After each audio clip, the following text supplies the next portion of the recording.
Welcome to our channel stitching text book. நம்ம இன்றைக்கி என்ன பார்க்க போகிறோம் அப்படின்னா, பிகினர்ஸாக இருக்கிறீங்க எந்த மிஷின் வாங்கலான்னு ஒரு ஐடியா தான் இந்த வீடியோவில் பார்க்க போகிறோம். So rate wise, budget wise இது எல்லாமே வந்துட்டு பார்த்தீங்க அப்படின்னா மெரிட் பெரிய மிஷின் வாங்கினீங்கன்னா உங்களுக்கு கண்டிப்பாக யூஸ்ஃபுல்லாக இருக்கும். ஏன்னு பார்த்தீங்கன்னா ரேட்டும் 10,000க்குள்ளே முடிஞ்சிடும். வித் மோட்டரோட சொல்கிறேன், பட்ஜெட் ஃப்ரெண்ட்லி.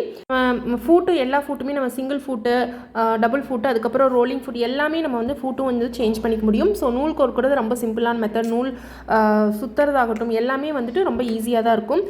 ஸ்டார்டிங்லேயே இந்த மிஷின் வாங்கிட்டு நல்லா பழகிட்டோம் அப்படின்னா, ஏன்னா மிஷினில் ஏதாச்சும் பிரச்சனைனா கூட நம்மளே வந்து ரெடி பண்ணிக்கலாம். வித் மோட்டர் கூட, மோட்டர்லேயும் ஏதாச்சும் உங்களுக்கு கார்பன் ப்ரஷ் மாற்றணும், அந்த மாதிரி எந்த விஷயமா இருந்தாலும் நம்மளே பண்ணிக்க முடியும்.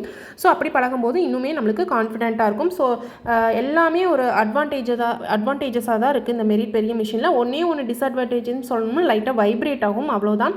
ஸோ இதே நீங்கள் பெரிய மிஷின் ஜின் ஜாக் ஜிக்கி அதுவே ஸ்டார்டிங்கில் வாங்கிட்டிங்கன்னா இந்த மாதிரி உங்களுக்கு ஒரு அது ஏதாச்சும் ரிப்பேர்னா கூட அதனால் நம்மளால் வந்து ரெடி பண்ண முடியாது. ஏன்னா மோட்டருமே இன்பில்ட்டாக தான் இருக்கும். ஸோ இந்த மெரிட் பெரிய மிஷின் வாங்கிட்டிங்க அப்படின்னா பேசிக்கே நம்மளுக்கு ஸ்ட்ராங்கான மாதிரி இருக்கும். ஏன்னா எல்லா பிரச்சனைகளும் நம்மளே சால்வ் பண்ணும்போது நம்மளுக்கு எல்லாமே ஒரு கான்ஃபிடென்ட் லெவல் வந்து இன்க்ரீஸ் ஆகிற மாதிரி இருக்கும். இந்த மிஷினில் ஸ்பீட் கண்ட்ரோலில் இருந்துட்டு எல்லாமே நம்ம கண்ட்ரோலில் இருக்கிற மாதிரி இருக்கும்.